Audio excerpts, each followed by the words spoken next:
Bismillahirrahmanirrahim. Elhamdülillahi Rabbil alemin. Vessalatu vesselamu ala Rasulina Muhammedin ve ala alihi ve ashabihi ecma'in. Sahih Muslim'de gelen hadisinde Peygamberimiz sallallahu aleyhi ve sellem diye Ela ve inne fil cesedi mudga. İza salahat salahal cesedu kullu ve iza fesedet fesedel cesedu kullu. Ela ve hiyel kalb. Diye Peygamberimiz sallallahu aleyhi ve sellem dikkat edin. Yani Müslüman doğanlar Peygamber sallallahu aleyhi ve sellem bizim üns vermemizi isleye. Ela diye dikkat edin, üns verin, gowdunlan. İnsanın bedenine, vücuduna bir et bölegi bardır. Şol gow bolsa tutuş beden gow bolar. Şol bozuk bolsa tutuş beden bozuk bolar. Dikkat edin, ol et bölegi kalptir, yürektir diye Peygamberimiz. Bu hadisinde Peygamberimiz sallallahu aleyhi ve sellem yüreğin doğru bolmagynyň, sagdyn bolmagynyň ähmiýetine üns çekýär. Alimlerimiz, musulman doganlar bu hadisin düşünürşinde diýýärler, bir insanın hareketlerinin doğruluğu, amallarının gowuluğu, haram boşup köle işlerden kaçıp yaxşı işler etmegi kalbinin, yüreğinin gowuluğuna, sagdynlygyna bagly diýerler. Ýagny musulman doganlar bir kişinin her näçe kalby, yüreği gowy bolsa amaly gowlaşýar. Her näçe kalby bozuk bolsa şonça da amaly gözüniň, diliniň, gulagynyň, aýagynyň we eliniň hareketleri bozuk bolýar. Indi musulman doganlar asyl soramol sorag we gow düşünmeli ýeri kalbymyz we yüregimiz haçan gow bolýar, haçan sagdyn bolýar. Şu wagt käbir kişiler öz ýanyndan aýna men yüregim ak, men yüregim gow diýär. Namaza goýsam yüregim ak diýär. Ya bütün haramlyklar edip ýör, bu zatlar ýalňyş haram diýsen, aý men hiç kime ziýanym ýok, yüregim gow diýär. Yüregimde ýamanlyk ýok diýär. Ölçeg näme? Kalbymyzyň, yüregimiziň gow bolmagynyň ölçegi näme? Bir yürek, bir kalp haçan gow bolýar, haçan ak bolýar, haçan dogry kalp diýilýär. Şunyň jogaby musulman doganlar, eger bir kişi yürekden Allah Taalany söýýän bolsa, ýüregi tawhid bilen la ilahe illallah bilen dolu bolsa we ünswerin Allah Taalanyň gowwaryan zatlaryny gowwaryan bolsa we Allah Taalanyň haram eden we halamayan zatlaryny ýigrenýän bolsa, oşa zatlardan uzaklaşýan bolsa we kalpda Allah Taala gorkusy bar bolsa, ana şol ýürek sagdyn ýürekdir. Halk dili bilen aýtsak, ak ýürekli kişi şol kişidir. Bir kişiniň musulman doganlar kalby düzelligiçe amali hereketi düzelýär. Edil kökü sagdyn agaç ýaly, kökü tohumy sagdyn agajyň musulman doganlar şahalar sagdyn bolýar.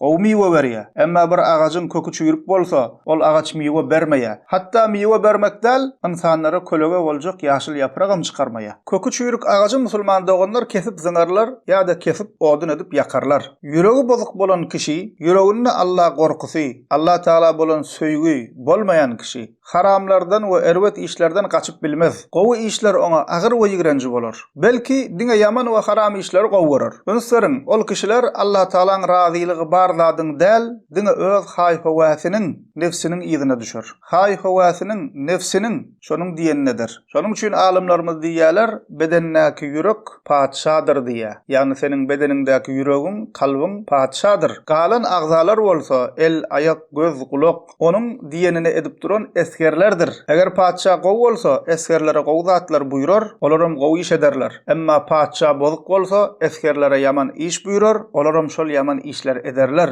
Bedennäki ýürek bilen galan agzalary padşa we näme diýse şonu edip duran eskerler ýaly diýýärler. Diýmek musulman doganlar, kim haram işlerden kaçıp bilmeýän bolsa, kim ýüregini öýke kineden, göriplikden we erwet duýgulardan saplap bilmeýän bolsa, kime farzlar, sünnetler, Kur'an okumak, Allah Taalanyň zikir etmek, sogawy işler agyr gelýän bolsa, ýaltalyk bilen edýän bolsa, ol kişi derrew kalbyny, niýetini, Allah Taala bolan imanyny, tawhidini gözden geçirmelidir. Edil musulman doganlar kalbyna kesel bolan hassanyň, dermanyň, lukmanyň, hassahanyň uğruna çykyşy ýaly, ol kişi hem kalbyny düzeltmegiň uğruna çykmalydyr. Eger musulman doganlar kalbyny düzeltmek üçin uğruna çykmasa, Allah Taala gorasyn, ol kalp, ýürek möhürlenip biler, doňup biler we imandan, tawhidden mahrum bolup biler. Allah Taala Kur'an-ı Kerimde Şuara suresiniň 88-nji 89-njy ayetlerinde diýär: "Yawma la yenfa'u malu we la banun illa men atallaha biqalbin selim." Kıyamet günü Allah Taalanyň huzuruna sagdyn, pek kalp bilen, ýürek bilen gelenlerden başga hiç kime ne mal mülk we ogullar peýda bermez diýär Allah Taala. Ahmetde, Tirmizi'de, Nesai'de gelen hadislerine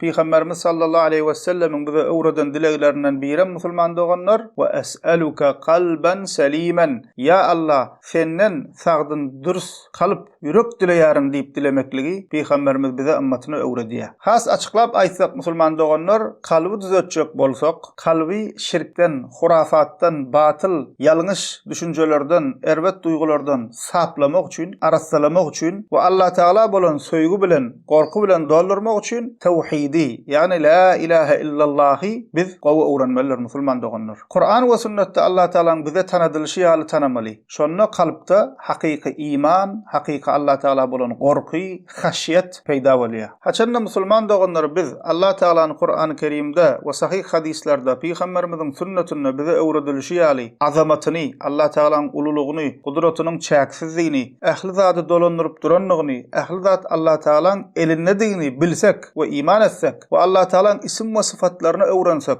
Allah Taala'nın äşkar gizligini, ähli zatdan habardarlygyna, bizi her wagt we her ýagdaýda görüp duranlygyna we bize şaýat bolup duranlygyna iman etsek musulman doganlar, şonu kalpda tawhid gowy ornaşyp Allah Taala bolan hakyky söýgü we hakyky haşyet, hakyky gorky peýda bolýar musulman doganlar. We ünswer musulman doganlar, kalbymyzyň gowulugynyň Allah Taala'ny gowurýanlygymyzyň we Allah Taala'nın hem bizi gowurýanlygynyň uly alamatlaryndan biri musulman doganlar Peýgamberimiz sallallahu aleyhi we sellem gowurmak, Peýgamberimiziň sünnetini eýermekdir. Allah Taala Kur'an-ı Kerimde Ali İmran suresiniň 31-nji aýatynda diýär: "Kul in kuntum tuhibbunallaha fattabi'uni yuhibbukumullah we yaghfir lakum zunubakum wallahu gafurur rahim." Ey Peýgamberimiz Muhammed sallallahu aleyhi ve sellem, sen aýt olara diýär ummatyňa: "Eger siz Allah Taala'ny gowurýan bolsaňyz, maňa, ýani Peýgamberimiz Muhammed sallallahu aleyhi ve selleme boýun boluň, tabiin boluň, şonuň diýenlediň, şonuň sünnetinden çykmaň.